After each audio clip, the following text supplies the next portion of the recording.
Hello बच्चों, आप सभी का स्वागत है हमारे YouTube channel alpha 9 10th 11th में। तो कैसे हैं आप सभी लोग? मैं उम्मीद करती हूँ कि आप सभी लोग बहुत अच्छे होंगे। तो जैसा कि आप सभी को पता है कि हमारा जो 10वीं वाले बच्चे के यानी कि जीव जनन कैसे करते हैं, ये चैप्टर चल रहा था। ठीक है, तो इस चैप्टर के बहुत सारे ऐसे टॉपिक थे जो हम लोग पढ़ चुके हैं। एग्जाम्पल जैसे युग्मक जनन की क्रिया देख लिए हैं, पादपों में पुष्प की संरचना देख लिए हैं और बेसिक लैंगिक और अलैंगिक जनन देख लिए हैं। तो आज की टॉपिक हमारी क्या है? नर जनन तंत्र, यानी कि मानव में जो लैंगिक जनन होता है ना। मानव में जो सेक्सुअल रिप्रोडक्शन की क्रिया होती है, तो वो नर जनन तंत्र और मादा जनन तंत्र के बीच में।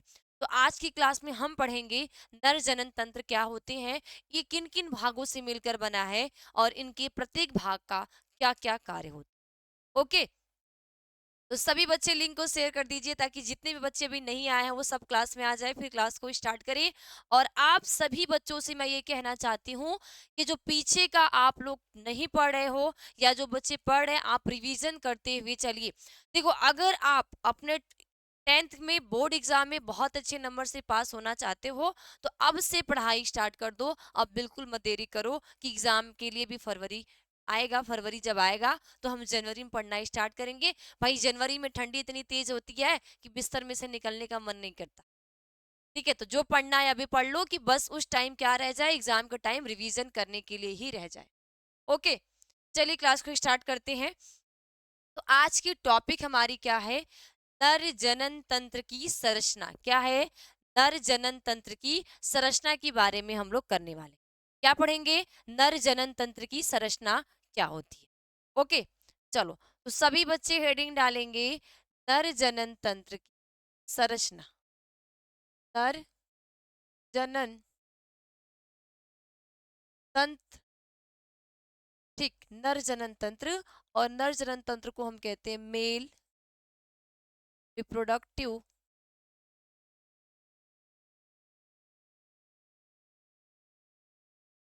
सिस्टम।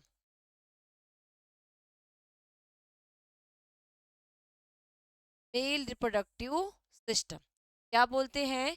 Male reproductive system. किसको? नर जनन तंत्र। अब बच्चे हम बात करते हैं कि ये नर जनन तंत्र होता क्या है। तो नर का मतलब क्या आ रहा है भाई? नर का मतलब क्या हो जाएगा? ये किसमें? एक पुरुष में पाया जाएगा, है ना। किसमें? एक पुरुष की बात हो रही है। पुरुष यानी कि एक मेल की, है ना, यानी कि एक पुरुष की बात हो रही है। तो देखो इसमें क्या क्या चीजें होती है, पहले आपने ये ध्यान देने हैं। सबसे पहले जो हम बच्चा बात करेंगे, देखो, सबसे पहले क्या होगा, हम ये देखेंगे कि ये किन किन भागों से मिलकर बना है। ओके, तो अगर हम नर जनन तंत्र की संरचना की बात करते हैं, तो जो हमारा नर जनन तंत्र होता है, ये मुख्य 4 भागों से मिलकर बने होते हैं। कितने भागों से मिलकर बने होते हैं? ये मुख्यतः 4 भागों से मिलकर बने हुए होते हैं। 4 भाग कौन सा है इनका, आइए देखते हैं। देखो, सबसे पहला है, ठीक है, सबसे पहला जो भाग होता है, ठीक है, सबसे पहला भाग भाग जो होता है, इसमें एक होता है बच्चा प्राथमिक अंग। क्या होता है? प्राथमिक अंग। अगर हम प्राथमिक अंग की बात करें,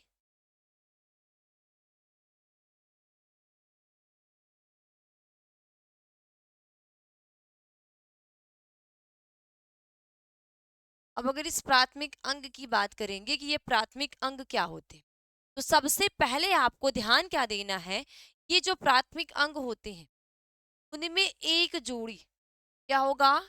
एक जोड़ी वृषण पाए जाते हैं। एक जोड़ी क्या पाए जाएंगे भाई? एक जोड़ी वृषण। वृषण को हम इंग्लिश में क्या कहते हैं? टेस्टिस। टेस्टिस। एक जोड़ी क्या पाए जाते हैं? वृषण पाए जाते हैं।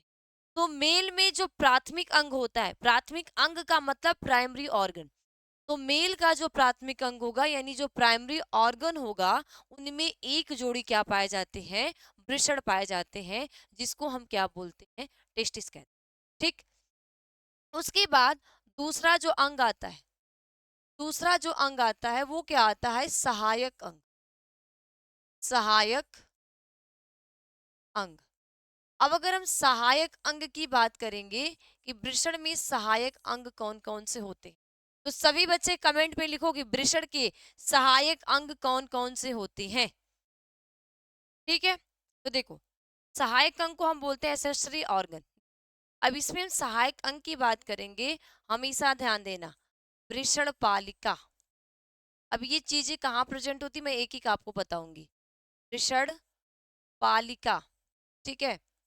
इसके बाद वृषण कोश, वृषण कोश। फिर उसके बाद होते हैं अधिवृषण, अधिवृषण, ठीक है।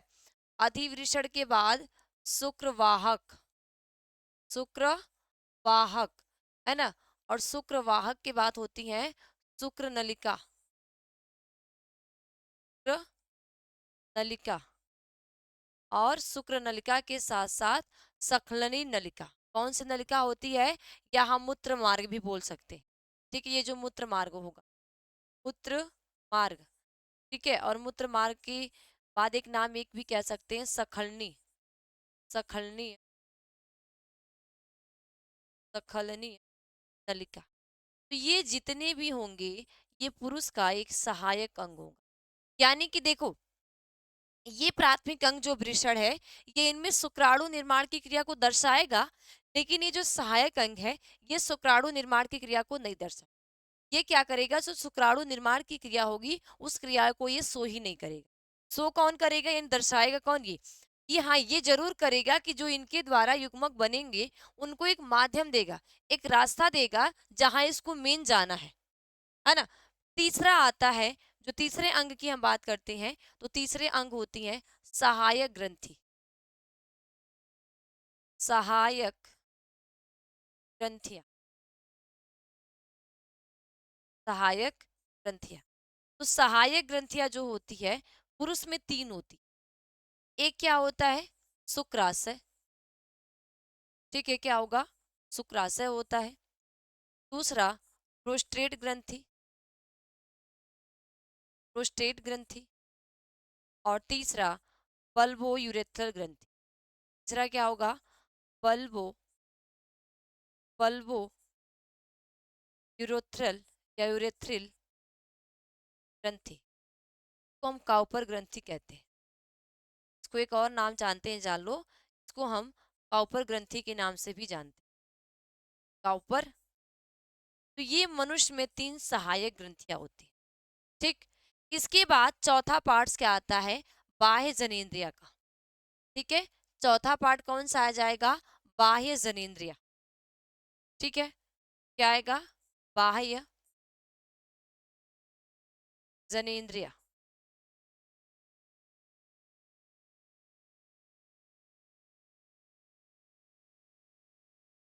ठीक।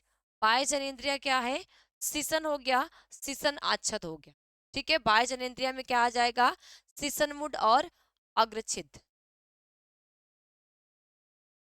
सिसन और अग्रछद, ये जो आ जाएंगे हमारे, इसमें आ जाएंगे, ये आएंगे ये जो अग्रछद होंगे और ये जो सिसन होगा, ये हमारे बाह्य जनेंद्रियों के अंतर्गत आ जाएंगे। यानी कि अब तक हमने बच्चे क्या देखा, कि जो नर जनन तंत्र की संरचना है, वो चार चीजों से या चार भागों से मिलकर बनी है, प्राथमिक अंग, सहायक अंग, सहायक ग्रंथि और बाह्य जनेंद्रिय। प्राथमिक अंग को हम कहते हैं प्राइमरी ऑर्गन, सहायक ग्रंथि को एसेसरी ऑर्गन, सॉरी, सहायक अंग को एसेसरी ऑर्गन, सहायक ग्रंथि को एसेसरी ग्लैंड और बाह्य जनेंद्रिय, ठीक। तो देखो, प्राथमिक अंग में एक जोड़ी वृषण पाया जाता है, सहायक अंग में वृषण पालिका, वृषण कोश, अधिवृषण, शुक्रवाहक, शुक्र नलिका, मूत्रमार्ग, सखनी नलिका, ये सारे सहायक अंग है। सहायक ग्रंथियां में शुक्राशय, प्रोस्टेट ग्रंथि, बल्बोरथल ग्रंथि या जिसको हम कॉपर ग्रंथि कहते हैं, और बाह्य जनेंद्रिया में सिसन और अग्रछद जो होते हैं, ये बाह्य जनेंद्रिया के पार्ट्स होते हैं। क्या होते हैं, बाह्य जनेंद्रिया के यही ये पार्ट्स होते हैं। बात समझ में आ गई। अब अगर इन्हीं के स्ट्रक्चर की हम बात करेंगे, कि एक एक ये स्ट्रक्चर कहाँ कहाँ प्रेजेंट है, ठीक है। आगे देखिए कि इसके एक एक जो स्ट्रक्चर है, वो सारे स्ट्रक्चर प्रेजेंट कहाँ।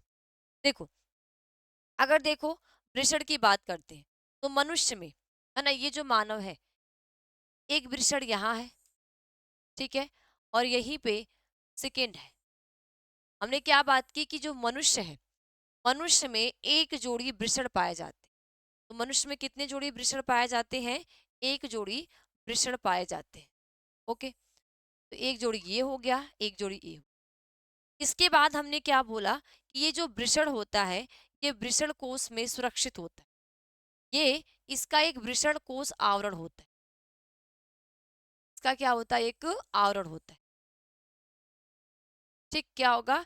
ये हमेशा एक वृषण कोश यानी जो स्क्रोटम कहते हैं, ठीक, स्क्रोटम में क्या होते हैं? ये सुरक्षित होते हैं। इसके बाद इसके ऊपर आधी संरचना में अधिवृषण लगे होते हैं। इनके ऊपर क्या होगा? आधे ही संरचना में इस पे क्या लगेंगे? अधिवृषण लगे हुए होते हैं। ठीक, तो आधे की संरचना में क्या लगे होते हैं? अधिवृषण लगे होते हैं।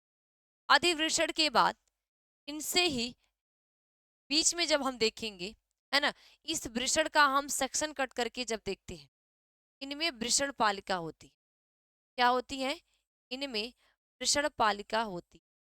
और प्रत्येक वृषण पालिका में, ठीक है, देखो 201 वृषण पालिका में जो अनुमान लगाया जाता है कि एक वृषण में 250, एक टेस्टिस के अंदर कितना?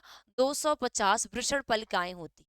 ठीक है, तो मानो बच्चा ये जो हो गई हमारी वृषण पलिकाएं, और वृषण पलिकाएं के बाद ये बोला जाता ये है इसके वृषण पलिका के अंदर 1 से लेके 3 शुक्रजनक नलिकाएं होती है। बेटा मैं 1 से 3 तो नहीं दिखा सकती, लेकिन मैं यहाँ पे आपको कितनी एक एक दिखाऊंगी। इनमें क्या होती है? शुक्र नलिकाएं होती है। बीच में इनकी क्या हो गई? शुक्र नलिकाएं। यहाँ में भी सभी में आप शुक्र नलिकाएं दिखा दो। ठीक है, सारे में क्या होंगी? शुक्र नलिकाएं होती है।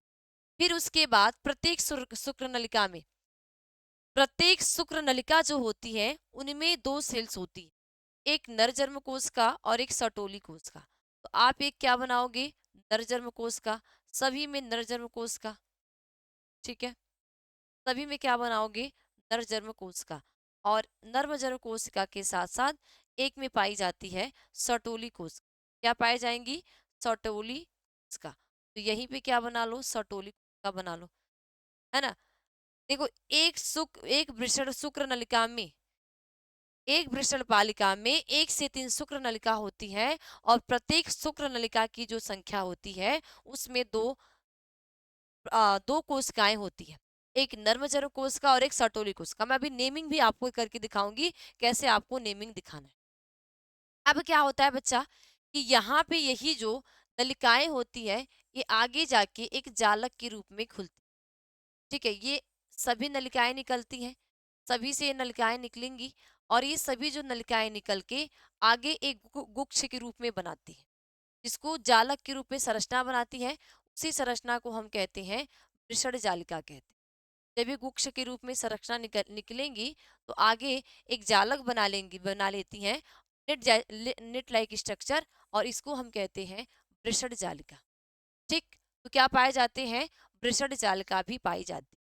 फिर प्रत्येक वृषण जालिका जो होती है वो अधिवृषण में खुलती। ठीक, अब ये अधिवृषण में खुली, कहाँ खुलेंगी? प्रत्येक जो वृषण पालिका होंगी वो कहाँ खुलेंगी? अधिवृषण में खुल। ठीक, कहाँ खुलेंगी? अधिवृषण में ये जाके खुल जाती है। ठीक, तो यहाँ आपको दिखा क्या देना है कि ये कहाँ खुल रही है? अधिवृषण में खुलती। अधिवृषण में खुलने के बाद, ठीक, जैसे ही बच्चा ये अधिवृषण में खुलती है, आगे चल के ये एक शुक्रवाहक में खुल, आगे कौन सी संरचना बनाती है? आगे ये जाती है शुक्रवाहक में। तो यहाँ से एक नली कौन सी निकल गई? शुक्रवाहक। यहाँ से भी एक नली कौन सी निकलेगी? शुक्रवाहक। तो ये आगे जाके कहाँ खुली? ये शुक्रवाहक में जाके खुलती। ठीक, बात समझ में आई? आपको डायग्राम में क्या क्या चीजें दिख रहा है?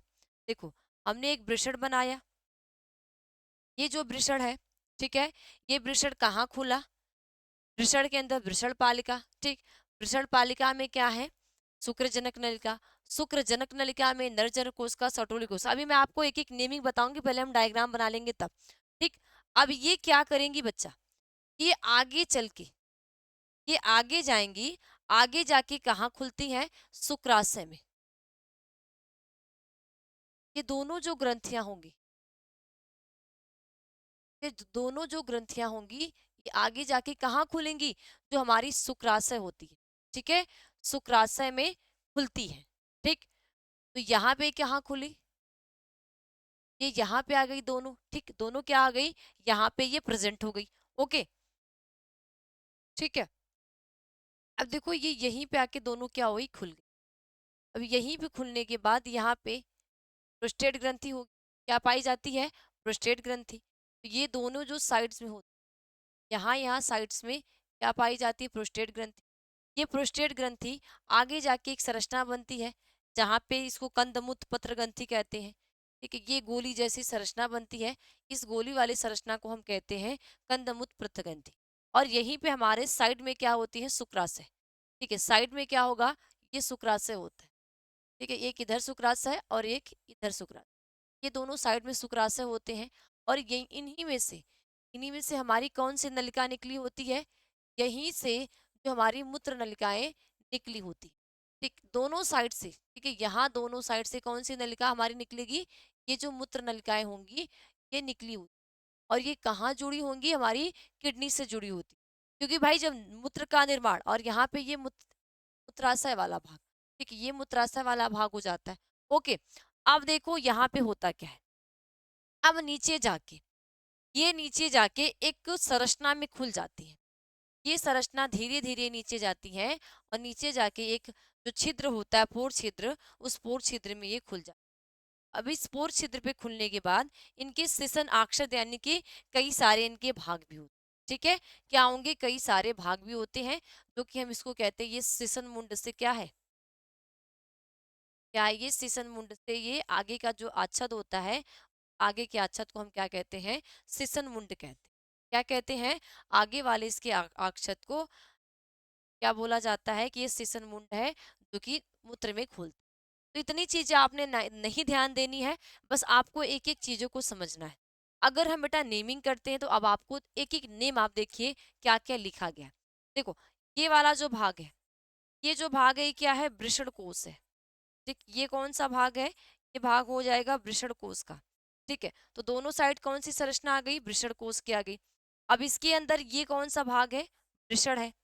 ठीक, वृषण के अंदर, वृषण के अंदर हमें क्या क्या दिखती है, वृषण पालिका। ये जो लाइन है, ये क्या है, वृषण पालिका है। और वृषण पालिका की जो संख्या होती है, प्रत्येक में 250 की संख्या कितनी हो जाएगी, प्रत्येक वृषण में 250 वृषण पालिकाएं पाई जाती है। ठीक है, अब प्रत्येक वृषण पालिका में हमें क्या दिखती है, शुक्र नलिका। ये क्या है, शुक्र नलिका। शुक्र नलिका में दो कोशिकाएं होती है, दो सेल्स प्रेजेंट होती है, एक नरजर कोशिका और एक सटोली कोशिका। तो ये हो गई शुक्र नलिका।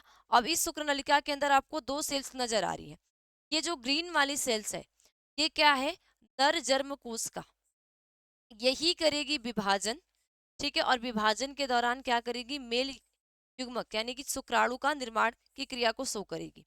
और यहाँ पे जो रेड वाली सेल्स है, ये है सर्टोली कोशिका। सर्टोली कोशिका का कार्य क्या होता है, शुक्राणु जो बनता है उसको पोषण देने का कार्य करती। ठीक, क्या देगी, उसको पोषण देगी। इतनी बात समझ में आ गई, ये नीचे वाली आपको संरचना समझ में आ गई। अब देखो यहाँ पे ये जो वृषण नलिकाएं हैं, जो शुक्र नलिकाएं हैं, ये आगे जाके एक नेट लाइक स्ट्रक्चर बना लेती हैं, जिसको हम बोलते हैं, ये वृषण जो होगा आगे जाके इसको हम बोलते हैं वृषण जालिका। वृषण जालिका। ठीक, वृषण जालिका के बाद प्रत्येक वृषण पे आपको आधे भाग पे एक उभरा हुआ भाग दिख रहा है, इस उभरे हुए भाग को हम कहते हैं अधिवृषण। क्या बोलेंगे, अधिवृषण कहते हैं। ठीक है, एपिडिडाइमिस। ठीक है, अधिवृषण कहते हैं, बात समझ में आ गई। इसके बाद अधिवृषण के बाद आप क्या देख रहे हो, आगे चल के ये जो दोनों नलिकाएं खुली हैं साइड साइड से, एक नलिका इधर और एक नलिका इधर, तो ये जो बेटा नलिकाएं हैं, इसी नलिकाओं को हम क्या कहते हैं, शुक्रवाहक कहते हैं। इसी नलिका को हम क्या बोलेंगे, शुक्रवाहक, या हम शुक्रवाहिनी भी कह सकते हैं। या तो हम शुक्रवाहक कह सकते हैं, या तो इसको हम शुक्रवाहिनी कह सकते हैं। ओके, बात समझ में आ गई। इसके बाद बेटा ये जो आपकी संरचना है, इस संरचना को हम कहते हैं मूत्रवाहिनी। मूत्रवाहिनी है हमारी। ठीक है, क्योंकि मूत्रवाहिनी जब हमारी किडनी में ब्लड छनता है, किडनी में क्या होगा, जब ब्लड छनेगा तो ब्लड छनने के बाद, ठीक है, ब्लड छनने के बाद ये कहाँ आएगा, जो यूरेथ्रा होता है, जो मूत्राशय होता है, वहीं में तो इकट्ठा होता है ना, इकट्ठा होगा। ओके, इसके बाद बेटा ये जो दोनों साइड साइड वाली ग्रंथियां हैं, इन साइड वाले ग्रंथियों को हम कहते हैं पुरुस्त यानी कि प्रोस्ट्रेट। ठीक है, ये वाली और ये वाली जो इस साइड वाली ग्रंथि है, इसको हम बोलते हैं पुरुस्त। पुरुस्त को एक और नाम बोलते हैं प्रोस्ट्रेट, प्रोस्टेट। ठीक, बात समझ में आ गई। इसके बाद ये जो भाग है, ये कौन सा भाग हमारा है, ये भाग है शुक्राशय का। क्या है, शुक्राशय का भाग है। ठीक, कौन सा भाग है, शुक्राशय का। और ये दोनों जो मटर के दाने जैसी ग्रंथि दिखती है, इसको हम कहते हैं कंद मूत्र पथ ग्रंथि। क्या बोलते हैं, कहाँ लिखे भाई इसको, कंद मूत्र पथ ग्रंथि। अगर अलग लाइन से लिख देना, क्या बोलते हैं, कंद, ठीक है, कंद, ठीक है, कंद मूत्र पथ ग्रंथि, मूत्र, मूत्र पथ ग्रंथि। ठीक, बात समझ में आ गई। तो ये ऊपर वाली संरचना आपको बिल्कुल समझ में आ गई। अब नीचे वाली संरचना की बात करते हैं। तो ये जो संरचना है बेटा, यही हमारा क्या है, मूत्र मार्ग है। कौन सी संरचना है, ये हमारा मूत्र मार्ग है। और मूत्र मार्ग के साथ साथ, मूत्र मार्ग के साथ साथ, ठीक है, ये जो भाग आ जाता है, यहाँ पे थोड़ा सा मिस्टेक बना है, सही कर दे। सही रहना जरूरी नहीं तो बोलोगी मैम तो डायग्राम ही गलत हो गया नीचे वाला।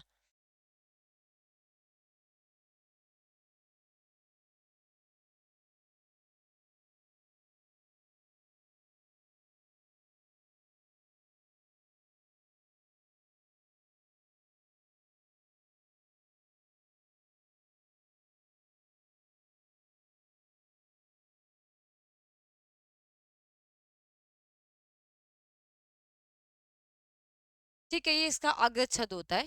ठीक है, क्या होता है, अग्रछद वाला भाग है भाई, इसमें जगह नहीं है, आप इसको बना लेना। ठीक, ये वाला भाग कौन सा है, ये भाग इसका अग्रछद है, अग्रछद है। और ये भाग इसका सिसन मुंड, सन, सन मुंड यानी कि पेनिस वाला भाग। ठीक, मुंड है। ठीक है, बात समझ में आ गई। तो ये है बच्चे हमारे क्या, नर जनन तंत्र की संरचना। यानी अभी जो हमने क्या बोला कि जो हमारे नर जनन तंत्र की संरचना है, ये कितने भागों से मिलकर बनी है, ये 4 भागों से मिलकर बनी होती है। 4 भाग कौन कौन से बच्चा, एक होता है प्राथमिक अंग, दूसरा है सहायक अंग, तीसरा है सहायक ग्रंथि और चौथा है बाह्य जनेंद्रिय। तो जितने भी आपने यहाँ पे पीछे नेमिंग किए हो, उसे नेमिंग का आपने क्या बनाया है, डायग्राम। प्राथमिक अंग हो गया, ठीक है, ये आपने डायग्राम बनाया हुआ है। ठीक है, अब अगर बच्चा हम इसके नेमिंग की बात करेंगे कि एक एक नेमिंग क्या होती है, इस किसकी संरचना हम किस प्रकार बनाएंगे, अब आपको क्या करना है, एक एक के बारे में लिखना है। वृषण का कार्य क्या है, वृषण पालिका का कार्य क्या है, अधिवृषण का कार्य क्या है, ये सारी चीजें क्या करनी है, आपको एक एक करके सभी के बारे में लिखने हैं। ठीक है, बात समझ में आई, बताओ बात समझ में आई कि नहीं। इससे ज्यादा आपके 10वीं के बच्चे हो, 10वीं के बच्चे में सिर्फ नर जनन तंत्र की संरचना का या तो डायग्राम पूछ देगा या तो उसके बारे में लिखने के लिए पूछ देगा। इससे ज्यादा आपने कुछ भी नहीं पढ़ने हैं, इस डायग्राम की प्रैक्टिस कर लेने। अब हम एक एक बात की बात करते बेटा, वृषण कोश की बात करते, वृषण क्या है, एक एक नाम की एक एक लाइन हम सभी में लिखेंगे। तो सबसे पहले हम बात किसकी करते हैं, वृषण कोश यानी स्क्रोटम की। सबसे पहले हम बात किसकी करेंगे, सबसे बाहरी वाली जो संरचना है क्या है, वृषण कोश,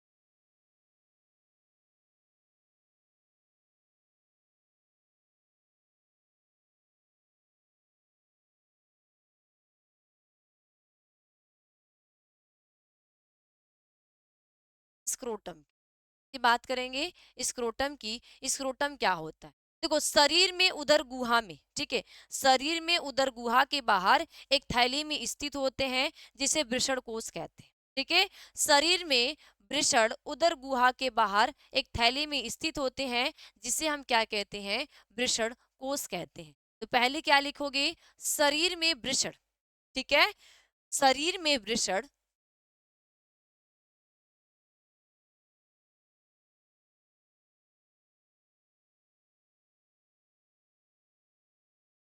उदर गुहा,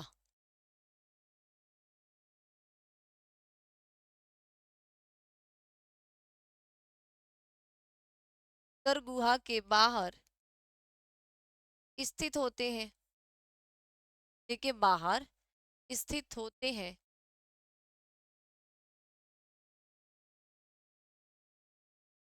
उदर गुहा के बाहर एक थैली नुमा संरचना में, उदर गुहा के बाहर, है ना, बाहर, ठीक है, एक थैली नुमा, ये एक थैली नुमा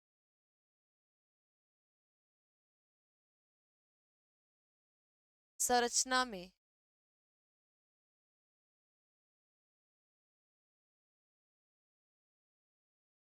स्थित होते, संरचना में क्या होते हैं, स्थित होते हैं।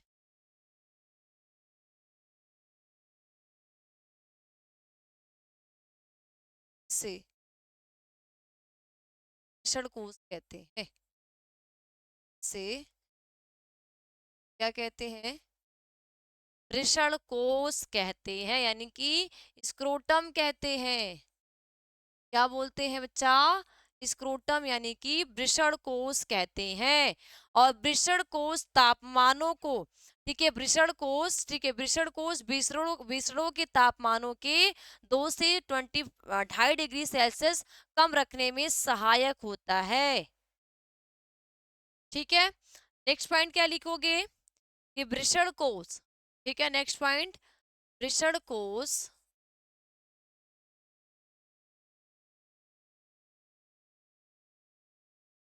वृषणों के तापमान,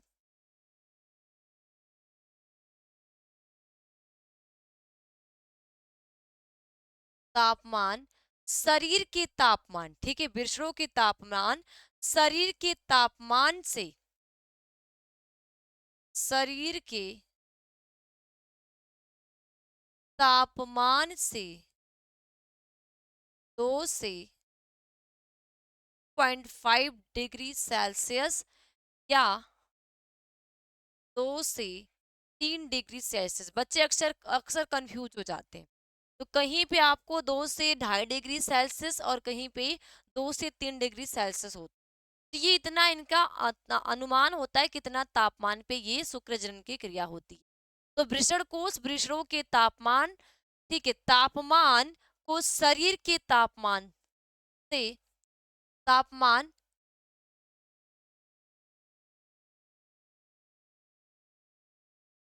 शरीर के तापमान से 2 से 2.5 डिग्री सेल्सियस या 2 से 3 डिग्री सेल्सियस कम रखने में सहायक होता है।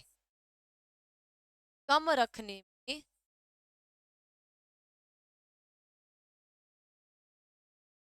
कम रखने में सहायक होता है। क्या होगा, कम रखने में क्या करेगा, सहायक होता है, जिससे शुक्र जनन के लिए आवश्यक है। ठीक है, शुक्र जनन के लिए आवश्यक है। ठीक है, जो शुक्र जनन के लिए आवश्यक है, शुक्र जनन के लिए, ठीक है, शुक्र जनन के लिए आवश्यक है। ओके, बात समझ में आ गई, बताइए बच्चा, बात समझ में आ गई। ये है वृषण कोश। ठीक है, तो वृषण कोश में हमने क्या लिखा, शरीर में वृषण उदर गुहा के बाहर एक थैली नुमा संरचना में स्थित होते हैं, जिसे वृषण कोश, वृषण कोश वृषणों के तापमान को शरीर के तापमान से 2 से 2.5 डिग्री सेल्सियस या 2 से 3 डिग्री सेल्सियस कम रखने में सहायक होता है, जो शुक्र जनन के लिए आवश्यक है। अगर देखो बेटा, हमारे बॉडी का जो टेम्परेचर होता है वो 37 डिग्री सेल्सियस होता है। तो अगर 30 डिग्री सेल्सियस, ठीक है, जितना हमारे बॉडी का टेम्परेचर है, अगर उतना ही टेम्परेचर हमारे टेस्टिस का हो, पुरुष में टेस्टिस का भी टेम्परेचर बॉडी के टेम्परेचर की इतना हो तो उसमें शुक्र निर्माण की क्रिया है, यानी शुक्राणु नहीं। तो शुक्राणु बनने के लिए हमारे बॉडी के टेम्परेचर से वृषण का 2 से 2.5 डिग्री या 2 से 3 डिग्री सेल्सियस टेम्परेचर डाउन होना चाहिए। जब वो हमारे बॉडी की तापमान से 2 से 3 डिग्री या 2 से 2.5 डिग्री डिग्री सेल्सियस तापमान डाउन होगा तो शुक्र निर्माण की क्रिया यानी शुक्राणु बनेगा। बात समझ में आ गई। अब हम बात करते हैं बेटा वृषण की, है ना। ये तो हमने वृषण कोश की बात कर ली। अगली पॉइंट्स हम क्या लिखेंगे, वृषण की। टेस्टिस, वृषण यानी किसकी हम बात करते हैं, टेस्टिस की बात करते हैं। अब टेस्टिस की बात करते हैं तो वयस्कों में प्रत्येक वृषण अंडाकार होता है। ठीक है, वयस्कों में प्रत्येक वृषण क्या होता है बच्चा, अंडाकार होता है। तो क्या लिखोगे, वयस्कों में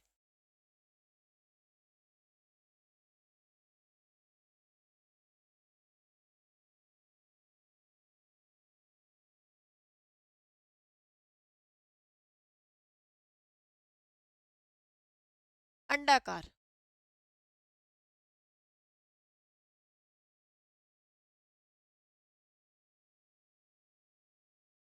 क्या होता है, वयस्कों में प्रत्येक वृषण क्या होता है, अंडाकार होता है, जिसकी लंबाई 4 से 5 सेंटीमीटर और चौड़ाई लगभग 2 से 3 सेंटीमीटर होती है। ठीक है, जिसकी लंबाई 4 से 5, चौड़ाई 2 से 3। ठीक है, तो नेक्स्ट पॉइंट क्या लिखोगे, वृषण की लंबाई,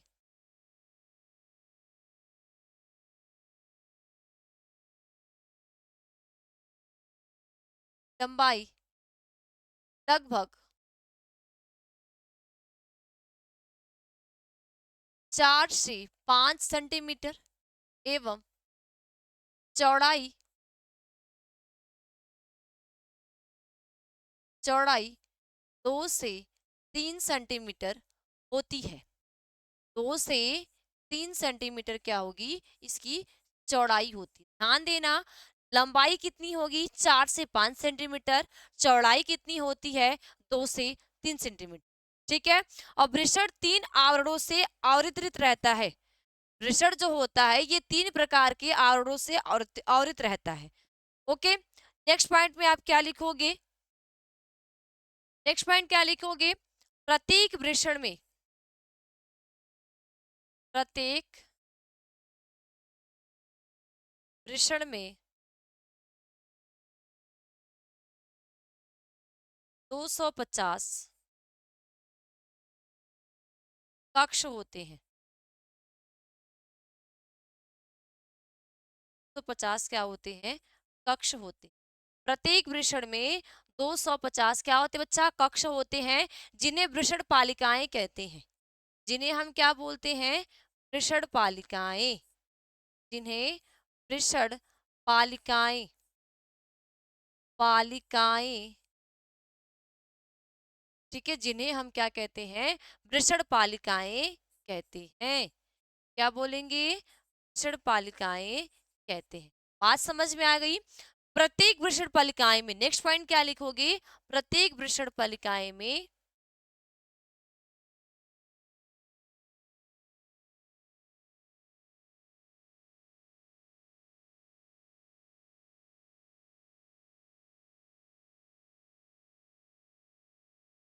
पालिकाएं में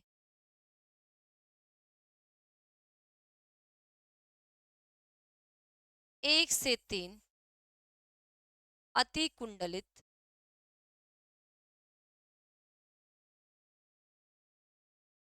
1 से 3 अति कुंडलित, ठीक है, क्या है, अति कुंडलित शुक्रजनक नलिकाएं होती हैं। अति कुंडलित शुक्रजनक जनक नलिकाएं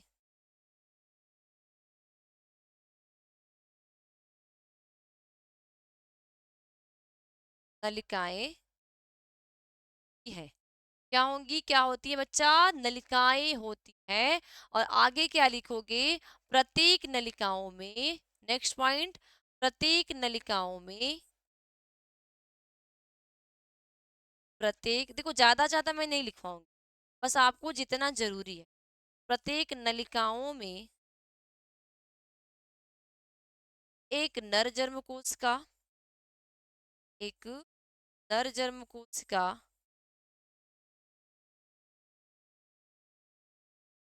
का एवं एक सर्टोली कोशिका होगी। एक सर्टोली सेल्स होती, क्या होती है? सर्टोली सेल्स है। ओके, ये है वृषण की संरचना। अगर यही संरचना बेटा जो आपने अभी लिखा, अगर आप एक वृषण की, ठीक है, मानो हम क्या लेते हैं, एक वृषण की संरचना को लेते, जब आप एक वृषण की संरचना को लेंगे, देखो कुछ इस प्रकार की संरचना आएंगी। क्या आएंगी? देखो, ये क्या है? एक वृषण है। वृषण को क्या बोला गया कि वृषण जो है गोल संरचना है। कैसी है? एक गोल संरचना है। ठीक है, गोल संरचना के बाद जो वृषण होता है, ये वृषण कोश में सुरक्षित होता है। इसका कौन सा भाग हो गया? वृषण कोश। अब वृषण कोश में क्यों सुरक्षित है? क्योंकि वृषण का जो तापमान है ना, मानो हमारे बॉडी का जो टेम्परेचर है ना, बॉडी का जो टेम्परेचर है वो कितना है? 37 डिग्री सेल्सियस है। तो बॉडी का टेम्परेचर 37 डिग्री सेल्सियस है। तो इनमें इस वृषण के अंदर जो शुक्र निर्माण की क्रिया हो रही है, जो शुक्र बन रहे हैं, शुक्राणु बन रहे हैं, वो क्रिया नहीं हो पाएगी। इसीलिए इनका जो टेम्परेचर होना चाहिए, ये जो है, ये जो वृषण कोश है, इस वृषण कोश का जो टेम्परेचर होगा, ये हमारे बॉडी के टेम्परेचर से क्या होगा? डाउन होगा। कितना होगा? 2 से 3 डिग्री सेल्सियस, या 2 से 2.5 डिग्री सेल्सियस क्या होगा? ये डाउन होगा। अगर ये डाउन होगा, किसका तापमान? इस वृषण का तापमान होगा तब। और इस वृषण के तापमान को डाउन कौन करेगा? ये वृषण कोश करेगा। इसके तापमान को डाउन जो हो रहा है ना, कम कौन कर रहा है? ये वृषण कोश ही करता है, यानी कि स्क्रोटम। इसको क्या बोलते हैं? स्क्रोटम।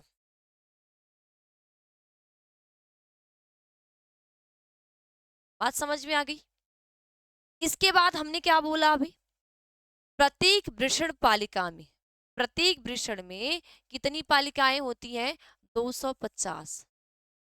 एक पालिकाएं मानो ये है, एक पालिकाएं ये है, एक पालिकाएं, हालांकि ढेर सारी होती हैं लेकिन हम कम ही दिखाएंगे। इसके बाद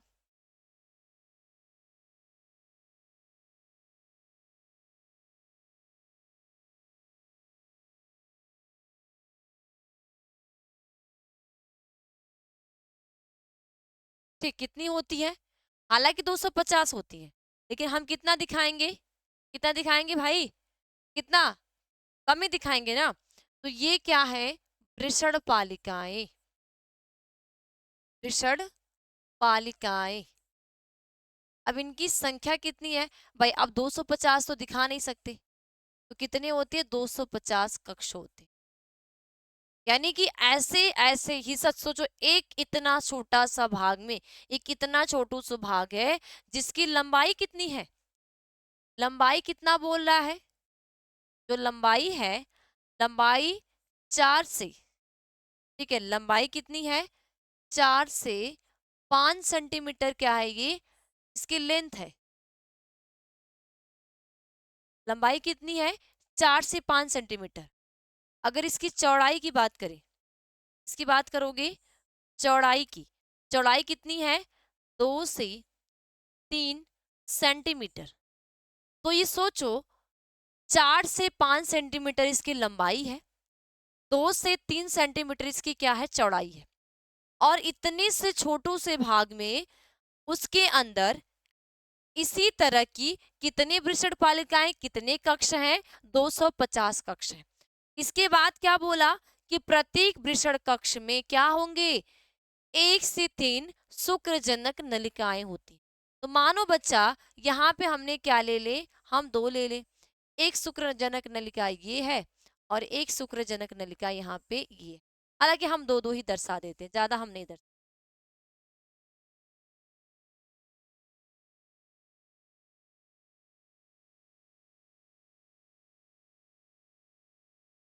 ठीक, बात समझ में आ गई। इसके बाद आगे क्या बोला गया, इसी में क्या है, एक नर जन्म कोश का है,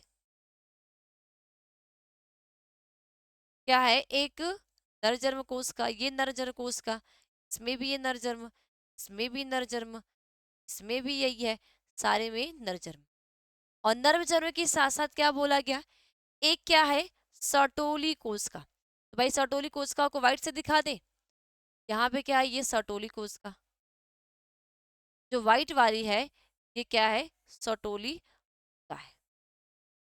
तो ये होती बच्चा वृषण की संरचना, क्या होती है, ये हमारे वृषण की संरचना होती है। अब अगर यही नेमिंग देखोगे, नेमिंग कर दो तो देखो वृषण पालिका हो गया, इसके बाद ये जो है कौन सी संरचना है, शुक्र नलिका, ठीक है, शुक्र जनक नलिका, शुक्र जनक नलिका है, ठीक है। अब इसी शुक्र जनक नलिका में दो सेल्स हैं, नर जन्म कोश का, कभी कभी सिर्फ वृषण का ही आता है, कभी कभी वृषण का डायग्राम में आता है, इसलिए सीख लेना। और ये है सर्टोली कोश का,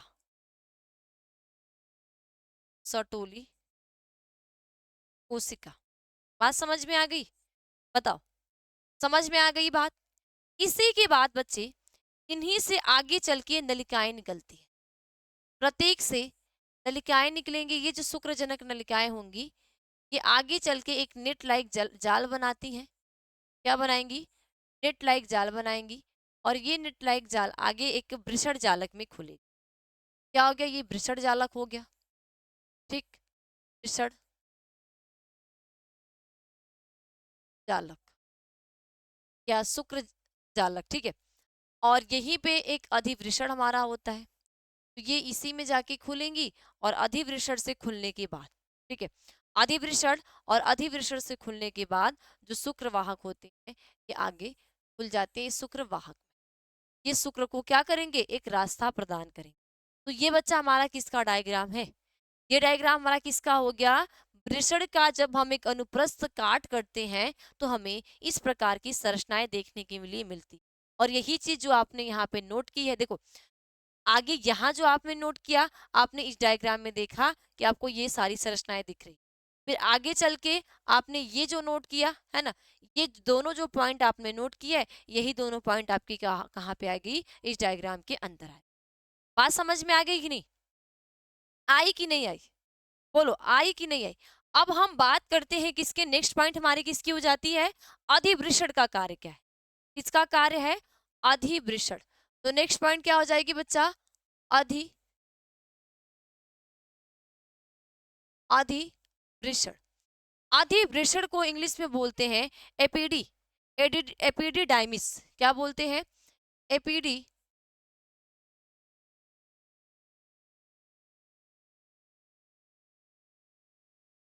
एपीडीडाइमिस, क्या बोलते हैं, एपीडीडाइमिस कहते हैं। देखो प्रत्येक अधिवृषण 6 लंबी एवं कुंडलित नलिका होती है जिसके 3 भाग होते हैं।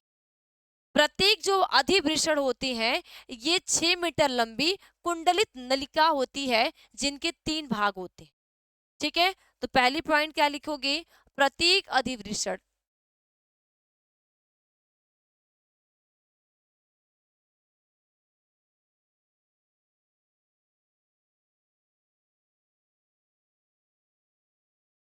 6 मीटर लंबी कुंडलित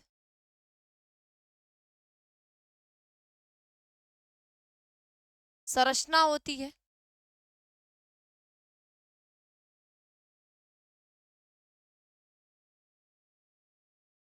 जिससे, देखिए संरचना होती है जिसके 3 भाग होते हैं,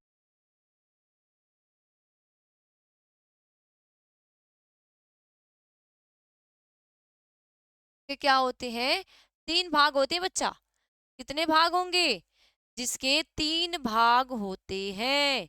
3 भाग कौन कौन से होते हैं, एक पुक्ष होता है, एक शीर्ष होता है और एक काय होता है। तो शीर्ष, काय और पुक्ष कितने भाग होते हैं, तीन भाग, पहला होता है शीर्ष यानी हेड, ओके, दूसरा होता है काय यानी बॉडी, और तीसरा होता है पुक्ष यानी टेल। तो इनकी जो संरचना कितनी हो जाती है, 6 मीटर लंबी होती है, कुंडलित संरचना होती है जिसके तीन भाग होते हैं, एक शीर्ष, दूसरा काय, तीसरा पुक्ष, और ये चौथा क्या करते हैं, चौथा तीसरा क्या हो गया, पुक्ष हो गया। तो कार्यात्मक रूप से अधिवृषण शुक्राणुओं को क्रियात्मक परिपक्वन, ठीक है, परिपक्वन, परिपक्वन वह क्या करते हैं, ठीक है। इसके साथ साथ क्या करेंगे, नेक्स्ट पॉइंट क्या लिखोगे, देखो इनका कार्य है, ये शुक्राणुओं को परिपक्वन देते हैं, है ना, ये शुक्राणुओं को क्या करते हैं, शुक्राणु को, शुक्राणु को क्या देते हैं, परिपक्वन, परिपक्वन देते हैं। परिपक्वन देने के साथ साथ शुक्राणुओं को गति प्रदान करते हैं,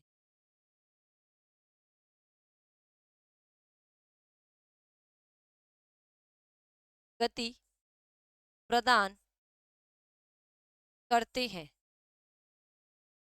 शुक्राणुओं को क्या करेंगे बच्चा, गति प्रदान करते हैं, और गति प्रदान करने के साथ साथ अंडे को निषेचित करने में सहायक बनते हैं। इसके साथ साथ अंडे को निषेचित करने में, निषेचित करने में सहायक बनते हैं। क्या बनते हैं, सहायक बनते हैं। और अधिवृषण में ही शुक्राणु का अस्थायी रूप से संग्रह होता है। नेक्स्ट पॉइंट क्या लिखोगे, अधिवृषण में ही,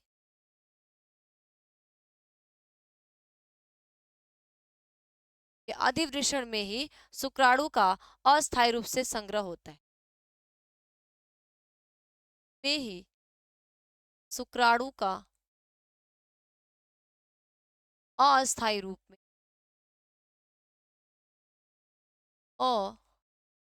अस्थायी रूप में संग्रह, संग्रह का मतलब इकट्ठा, क्या होता है, संग्रह होता है। बात समझ में आ गई, बात समझ में आ गई कि नहीं आई भाई, भाई बातें नहीं करनी है, लिखते चलने हैं, लिखते चलने हैं, बोर्ड एग्जाम के लिए बड़े ही महत्वपूर्ण है, ठीक है।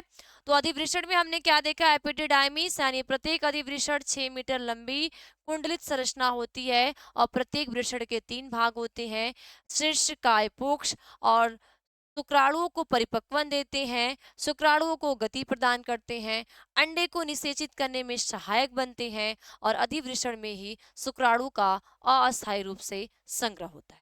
ये है अधिवृषण, ठीक है, बात समझ में आ गई।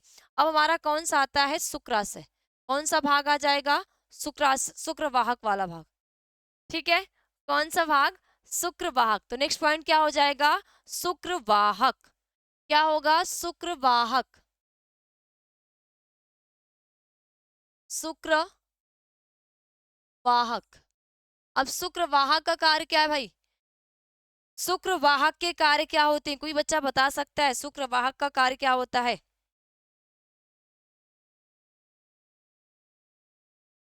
तो देखो, अधिवृषण शुक्रवाहर की ओर बढ़ते हुए उदर गुहा के ऊपर जाती है और मूत्राशय के ऊपर की ओर लूप बनाती है, ठीक है।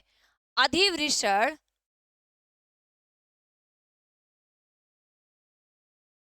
क्या लिखोगे, अधिवृषण यानी कि एपिडिडाइमिस, तो अधिवृषण शुक्रवाहक की ओर बढ़ते हुए, शुक्रवाहक की ओर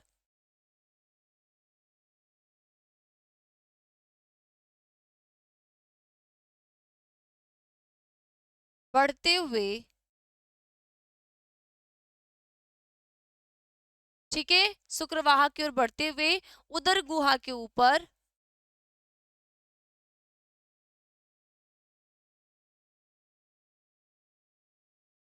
उदर गुहा के कहाँ, उदर गुहा के ऊपर, मूत्राशय की ऊपर की ओर जाते हैं। ठीक है, उदर गुहा की ओर जाती है और मूत्राशय के ऊपर की ओर खुलती है। ठीक है, उदर गुहा की ओर जाती है। ठीक है, यहाँ पे और लिखना,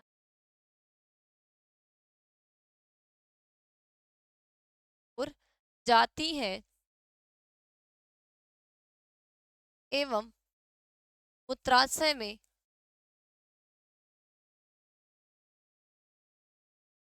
खुलती है। देखो शुक्रवाह का काम है, नेक्स्ट पॉइंट पे आप क्या लिख सकते हो, देखो शुक्रवाह ही काम है। ठीक है, शुक्रवाह की तुम्बिका शुक्राणु के मुख्य भंडार का कार्य करती है, यानी कि देखो शुक्रवाह का काम है शुक्राणुओं को मार्ग देना, शुक्राणुओं को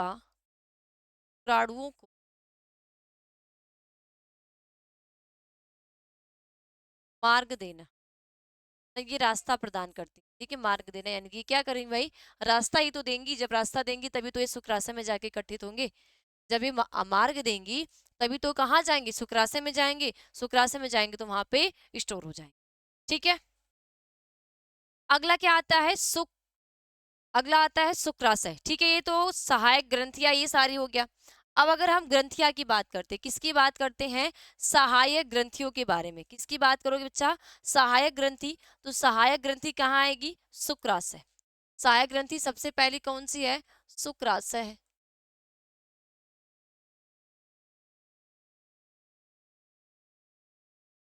अभी देखो जो शुक्राशय है, ठीक है, ये जो शुक्राशय की उपस्थिति है, ठीक, क्या लिखोगे, एक जोड़ी शुक्राशय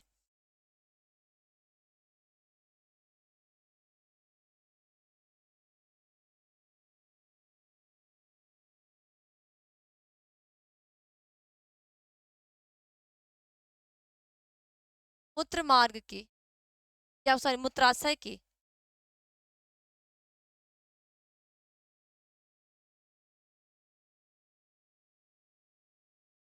आधारी भाग पर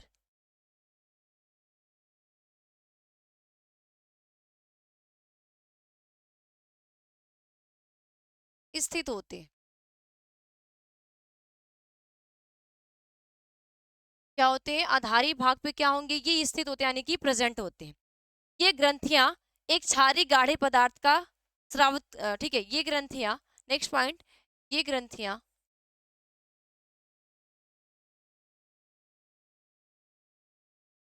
एक क्षारीय गाढ़े पदार्थ का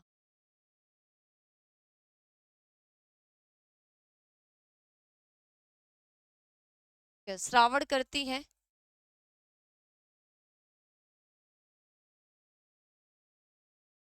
जिसे सुक्रिय तरल कहते हैं। ठीक है, जिसे क्या बोलते हैं, जिसे सुक्रिय तरल कहते हैं, तरल कहते हैं, क्या बोलते हैं, सुक्रिय तरल कहते हैं। अब ये सुक्रिय तरल का कार्य होता है जिसमें, ठीक है, सुक्रिय तरल कहते हैं, और इसमें फ्रक्टोज की प्रचुर मात्रा पाई जाती है। ठीक है, जिसमें फ्रक्टोज की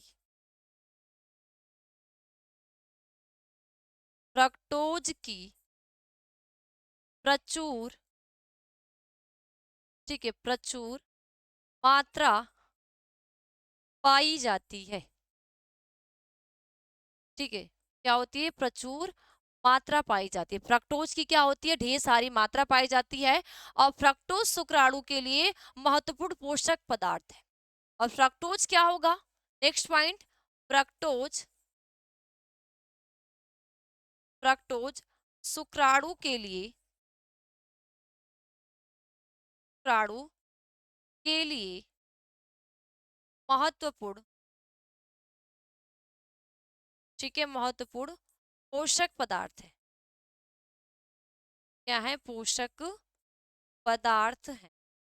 ये क्या है, एक महत्वपूर्ण पोषक पदार्थ है। ठीक है, और शुक्राशय तरल में, जो सुक्रिय तरल है या शुक्राशयी तरल है, इनमें फाइब्रोनोजन, ठीक है, और प्रोस्टोग्लाइकोनिन प्रोटीन आदि पाए जाते हैं। ठीक है, और शुक्री प्रद्रव्य की अधिकांश मात्रा शुक्राशय द्वारा स्रावित किया जाता है। ओके, ये होते हैं हमारे शुक्राशय। दूसरा आता है प्रोस्टेट।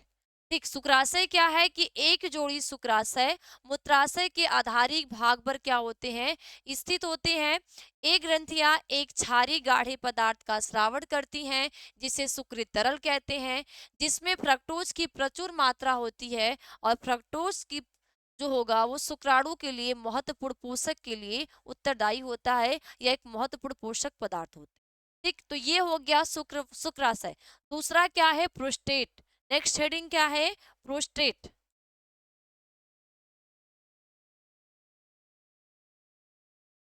प्रोस्टेट, भाई प्रोस्टेट का कार्य क्या है? अब प्रोस्टेट क्या है, ये अयुग्मित ग्रंथि मूत्राशय के नीचे स्थित होती है। ठीक है, ये अयुग्मित ग्रंथि है। ठीक है, ये जो क्या है, अयुग्मित ग्रंथि,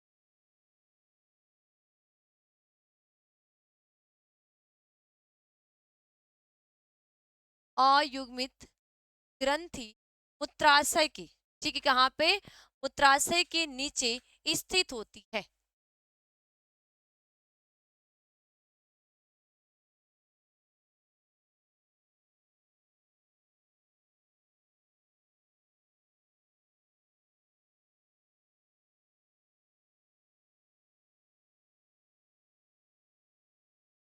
कहाँ पे, मूत्राशय के नीचे क्या होंगी, ये स्थित होती है। इस ग्रंथि का क्षारी दुधिया श्रावण प्रदान करना। ठीक है, ये ग्रंथि क्या करती है, क्षारी दुधिया श्रावण सुक्री को स्रावित करती है। ठीक है, और ये सुक्री प्रद्रव्य की कुल मात्रा का लगभग एक तिहाई भाग बनाता है। ये क्या करती है, दुधिया, ये ग्रंथि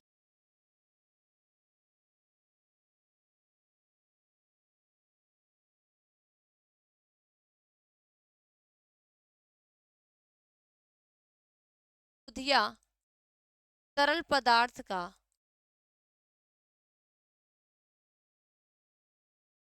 श्रावण करती है।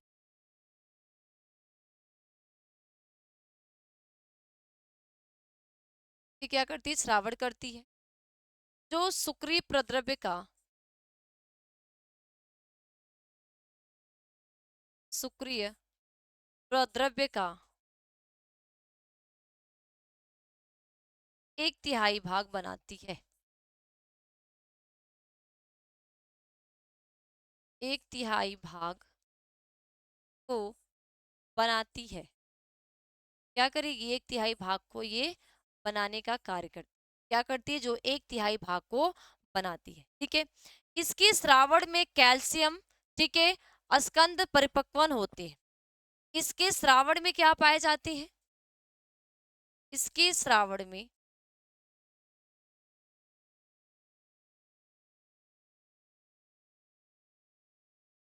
कैल्शियम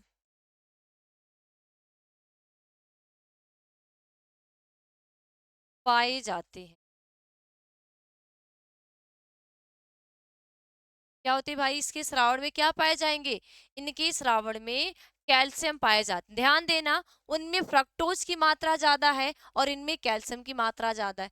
सोचो, अगर देखो जो सूर्य होता है, ये सॉरी जो शुक्राणु होता है, शुक्राणु कहाँ होंगे, वीर्य में होंगे। ये जो सुक्रित तरल पदार्थ थी, है ना, कुछ सुक्रित तरल पदार्थ, ये प्रोस्टेट ग्रंथि का दुधिया कलर, यही सब मिलके क्या बनाते हैं, वीर्य बनाते हैं, जिसमें फ्रक्टोज होगा, फाइक्रोनोजिन प्रोटीन होगा, फाइब्रोनोजन प्रोटीन होगा, है ना, कैल्शियम हो गया। ये सारी चीजें उस वीर्य में यानी कि सीमन में प्रेजेंट होती। और ये बनाने का कार्य कौन कर रही है, ये पुरुष की सहायक ग्रंथियां हैं, इन्हीं ग्रंथियों का कार्य है इनको बनाने का। बात समझ में आ गई। अब एक आता है सिसन मार्ग। ठीक, अब अगर अगली क्या आती है, कंदमुत्र प्रत ग्रंथि, जिसको हम बल्बो यूरेथ्रल ग्रंथि कहते हैं। तीसरी ग्रंथि कौन सी आती है, कंद मूत्र पथ ग्रंथि। कंद मूत्र पथ ग्रंथि, इस ग्रंथि को हम क्या कहते हैं, बल्बो यूरेथ्रल बल्बोयूरेथ्रल ग्रंथि। देखो ये जो बल्बोयूरेथ्रल ग्रंथि है ये भी तरल को ही रिलीज करती है, ये भी तरल पदार्थ को ही बनाती है। तो ये युग्मित ग्रंथियां झिल्ली झिल्ली मूत्र मार्ग के दोनों ओर स्थित होती है। ठीक है, ये युग्मित ग्रंथियां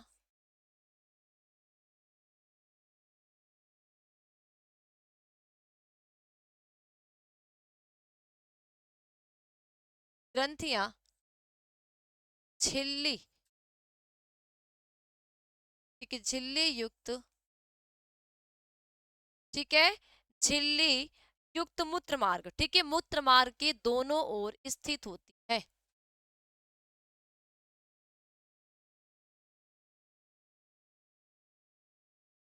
मूत्र मार्ग के दोनों ओर, ठीक है, दोनों स्थित होती,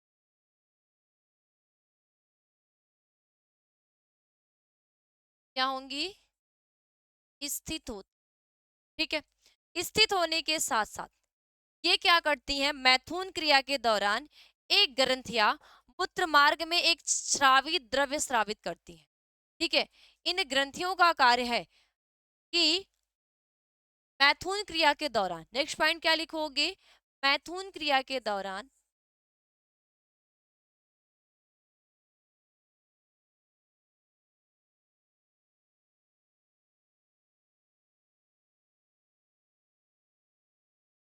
ठीक है, ये मूत्र मार्ग में क्षारी तरल पदार्थ को, ठीक है, ये क्या करेंगी, मैथुन क्रिया के दौरान ये ग्रंथियां मूत्र मार्ग में एक स्रावी द्रव्य को स्रावित करती, ये ग्रंथियां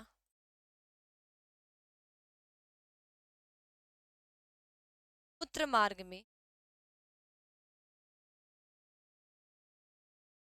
एक क्षारीय, एक क्षारी द्रव्य स्रावित करती है, स्रावित करती।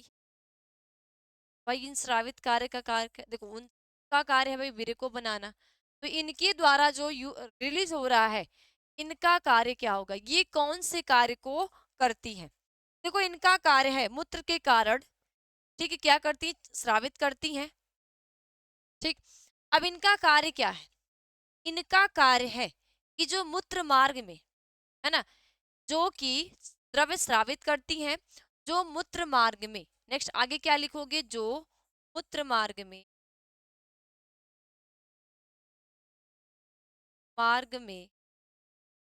मूत्र के कारण अम्लीयता को, अम्लीयता को उदासीन बना के, अम्लीयता को क्या करेंगी, उदासीन बनाकर,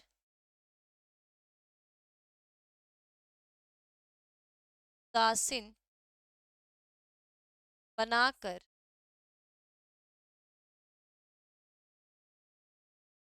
प्राणु की रक्षा करती है, सुरक्षा करती, जिससे कि जो मूत्र में अम्लता है ना, देखो भाई एक चीज होता है कि पुरुष में जो वीर्य की मात्रा यानी शुक्राणु का मार्ग और मूत्र यूरिन बाहर निकलने दोनों का मार्ग एक ही, तो मानो अगर ये जो हमारी ग्रंथि है अगर ये क्षारित द्रव्य को स्रावित नहीं, है ना, ये अगर एक द्रव्य को स्रावित नहीं करती तो क्या होता है कि जो हमारा यूरिन मार्ग है, जो मूत्र मार्ग है, तो मूत्र मार्ग में मूत्र की अम्लता के कारण जो शुक्राणु की क्या हो जाती है, डेथ हो जाती, क्या हो जाती है, डेथ हो जाती। तो मैथुन क्रिया के दौरान, लैंगिक संपर्क के दौरान, ठीक है, क्या होगा, जो पुरुष की बल्बोरथल ग्रंथि होती है ये एक क्षारित तरल पदार्थ को रिलीज करती है, जिससे कि मूत्र मार्ग की अम्लता को उदासीन बन जाती है। जब मूत्र मार्ग उदासीन बन जाता है तो इनसे क्या होगा, ये शुक्राणु को सुरक्षा मिलती है। जो मैथुन और इसके साथ साथ इन ग्रंथियों के स्राव, ठीक है, ये जो ग्रंथियों से स्राव होता है इनके स्राव से मैथुन के दौरान सिसन में स्नेहक, ठीक है, स्नेहक प्रदान करने में भी सहायक होता है। ठीक है, रक्षा प्रदान करती है, शुक्राणु क्या करेगी, सुरक्षा प्रदान करती है, और यही ग्रंथियां क्या करती हैं, ठीक है, और मैथुन क्रिया में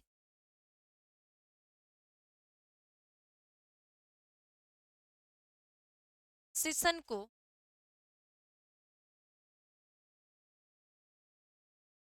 स्नेहक प्रदान करती है। क्या करती है? स्नेहक प्रदान करती। ठीक है, तो ये है कंद मूत्र पथ ग्रंथि। कौन सी ग्रंथि ग्रंथि है? कंद मूत्र पथ ग्रंथि। अब ये एक नंबर में आपके बोर्ड एग्जाम में पूछा जाता है, वीर्य यानी कि सीमन क्या होते हैं। ठीक है, वीर्य क्या है या सीमन क्या होते? ठीक है, वीर्य यानी कि सीमन क्या होते? देखो, शुक्राणुओं के साथ साथ सुकृत प्रद्रव्य मिलकर वीर्य बनाते हैं। क्या लिखोगे? शुक्राणुओं के साथ साथ, ठीक, शुक्राणुओं के साथ साथ, ठीक, सुकृत तरल भी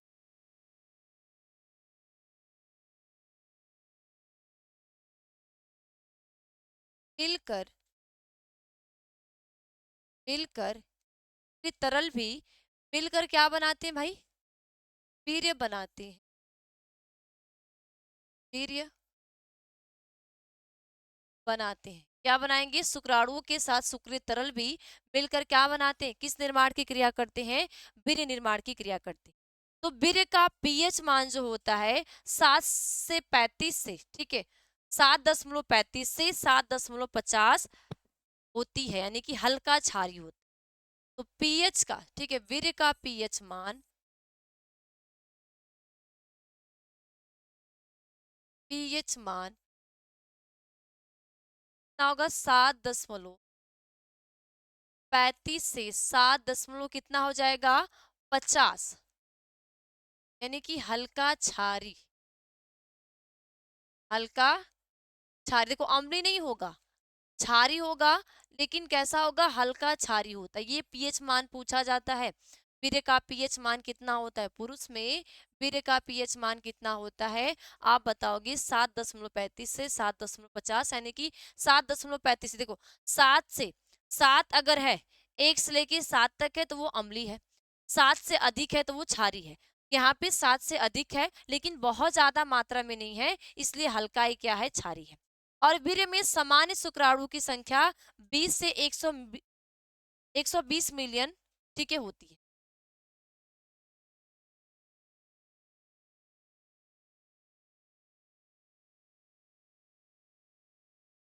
ठीक है, और वीर्य में सामान्य शुक्राणु की संख्या, नेक्स्ट पॉइंट क्या लिखोगे? वीर्य में सामान्य शुक्राणु की संख्या,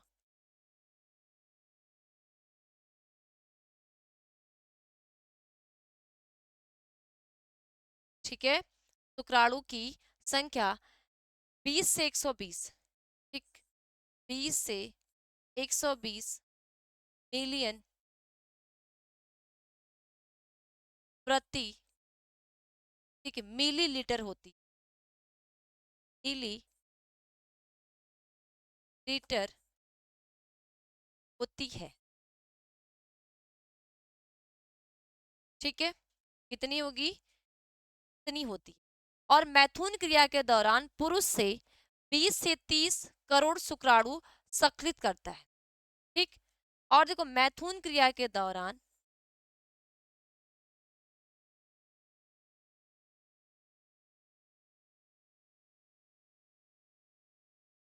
मैथुन क्रिया के दौरान,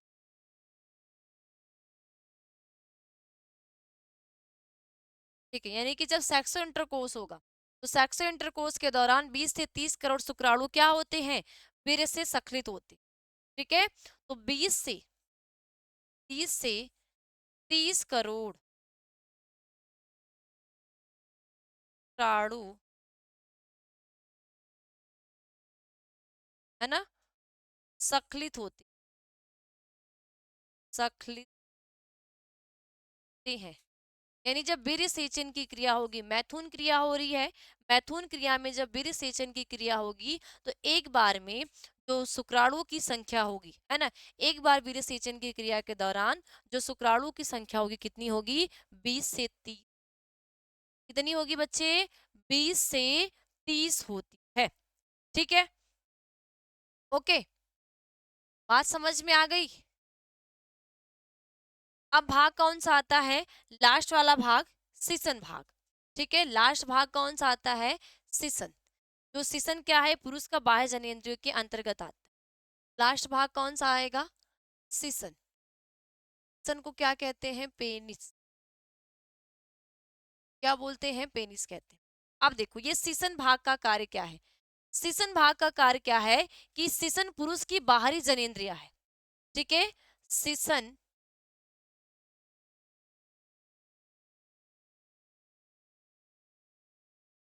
पुरुष की बाहरी जनेंद्रिया है। बाहरी क्या है, जनेंद्रिया है, और इसका कार्य या मैथुन क्रिया में सहायक है। मैथुन क्रिया में सहायक होती, सहायक है। ओके, तो ये पूरा आपका जो नर जनन तंत्र है ये बिल्कुल खत्म। नर जनन तंत्र क्या है, इसकी संरचना क्या है। देखो अब तक आपने क्या देखा, स्टार्टिंग से आपने क्या देखा कि जो वृषण कोश है ना, ये नर जनन तंत्र की संरचना है। नर जनन तंत्र की संरचना इन भागों से मिलकर बनी है, और इन्हीं भागों के एक एक के बारे में आपने पढ़ा। कभी कभी जब आपके एग्जाम में वृषण कोश का, है ना, वृषण का अनुप्रस्थ काट आएगा तो आपको ये डायग्राम बना देना। ठीक है, जब लिखने के लिए आ जाएगा, और शॉर्ट नोट्स में वीर क्या होते हैं ये आपको लिखने के लिए आते हैं। और एक चीज ये भी होती है कि जब इनमें मैथुन क्रिया हो या जब लिंग का निर्धारण होता है, तो लिंग का निर्धारण यानी जब वीर्य की मात्रा में, मान लो कभी कभी जब हम देखते हैं कुछ ऐसे बंध होते हैं जिनमें शुक्राणु की संख्या कम होती, तो मान लो अगर इतने में से 60% भी है तो भी वो लिंग का निर्धारण हो सकता है। अगर 40% है लेकिन वो समान आकृति वाले हैं तब भी लिंग का निर्धारण हो सकता है। लेकिन 40 है 60 है लेकिन वो समान आकृति वाले नहीं होंगे, तो उनमें वो बच्चे पैदा करने में या एक संतति उत्पन्न करने में क्या होंगे, असक्षम होते। ठीक है, तो ये सारी चीजें आपने तैयार कर ली। बस आज की क्लास में इतना ही, मिलते हैं अगली क्लास में, और अगली क्लास में होगी हमारा मादा जनन तंत्र की संरचना। तो सभी बच्चे मादा जनन तंत्र की संरचना को बहुत अच्छे तरीके, ओके, सभी बच्चे को बाय बाय, टेक केयर।